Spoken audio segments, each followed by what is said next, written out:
آپ کو میں تقریباً 97 سے دیکھ رہی ہوں سب لوگوں کو نا کام کرتے ہوئے ملتان میں، رفیہ فاطمہ کو، فوزیہ کو، شہناز ماجد کو.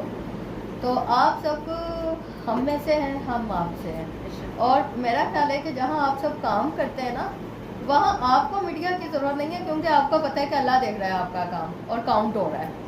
ہمیں آپ کی ضرورت ہے. اور ہم جب وہاں ہوتے تھے شاید ہماری تربیت ہمارے والدین نے اور آپ سب نے ہی ایسی کی کہ ہمیں یہ محسوس ہی نہیں ہوتا کہ ہم کن حقیقتوں میں رہ رہے ہیں. ہمارے سامنے انجمن ستائشیں باہمی چل رہی ہوتی ہے. ہم تھوڑے سے پیٹھ پیچھے جاتے ہیں تو آپ تو ویسے کہتے ہیں نا کہ سیاسی لوگوں کو اختلافات کا سامنا کرنا پڑتا ہے یا بیک بارگنگ کا سامنا پڑتا ہے.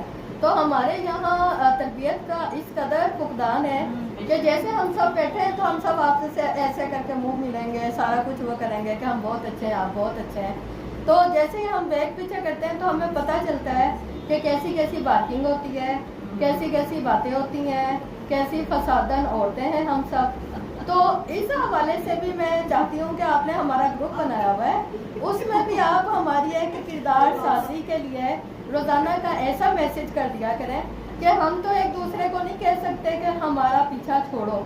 آپ کے ذریعے تو آپ کہہ سکتے ہیں نا کہ ایک دوسرے کا جینا آسان ہے. ٹھیک ہے، اچھا، کیونکہ تبلیغی عمل کی بہت ضرورت ہے، جتنی مسلمانوں کو ہے نا شاید ہی کافروں کو ہو. اچھا، دوسرا میں یہ کہنا چاہ رہی ہوں کہ جیسے آپ نے کہا سینیٹر مشتاق صاحب کی بات کی، میں خود اس وقت موجود تھی جب ان کی مسز کی اور بیٹے کو گرفتار کیا گیا اور انہوں نے خواتین کی، فلسطین کی، نظر انداز طبقات کی آواز اٹھائی.